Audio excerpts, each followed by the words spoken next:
Mr. Massie. Thank you, Mr. Chairman. Thank you, Administrator Herta. I represent the District of Kentucky that contains the Cincinnati Airport, CVG Airport. So air travel is very important to our district. And having spent most of my career in business and having spent a recent stint as a county administrator, I can appreciate the task that you have in front of you in balancing your budget in the face of the belt tightening that we have. But usually it comes down to prioritization when you're trying to make the cuts that are necessary to balance the budget. And so within my district, I'm new to Congress, but I've received hundreds of phone calls already.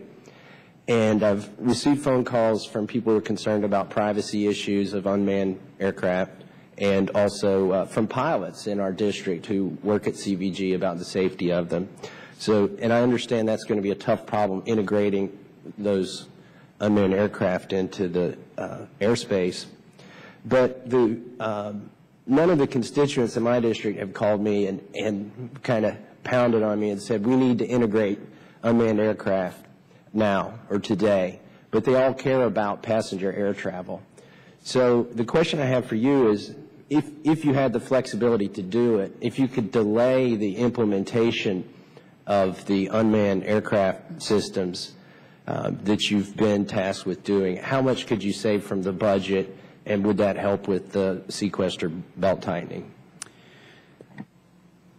These are all difficult choices. I think that what we are actually spending right now out of the FAA budget in our unmanned aircraft office represents a relatively small, a very small percentage of the budget, because what we're principally focused on at this point is the designation of a national policy as well as the designation of the test sites. The determination we need to make is for safe integration of these aircraft into the national airspace system.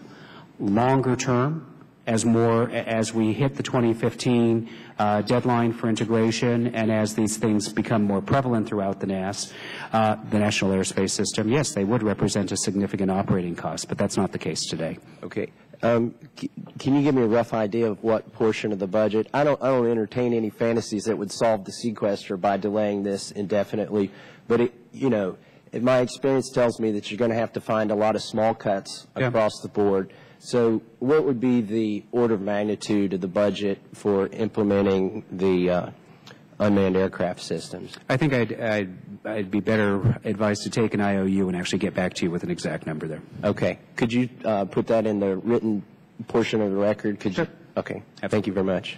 I yield back my time. Thank you.